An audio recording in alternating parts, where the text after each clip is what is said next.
What Rahman set was, அந்த பாட்டு பாத்தீங்கன்னா ரொம்ப பெக்யூலியரா இருக்கும். எனக்கு இந்த பாட்டுக்கு நேஷனல் அவார்டும் கிடைச்சது. அவரு ஆனா இது வந்து எம்மாரி அப்படின்ட்டாரு, அவரு லேசியா இருக்கணும்னு.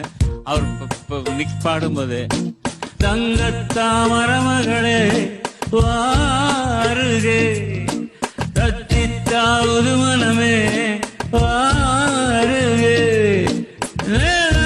மதுரம் தேரீரச்சாரா பொன்னாறு ரங்கத்தாமரமகளே. இப்படிதான் ஒண்ணு தான் எனக்கு என்னாரு. அவர் அப்படிதான் சொல்றாரு. இப்படிதான் நினைக்கிறேன்.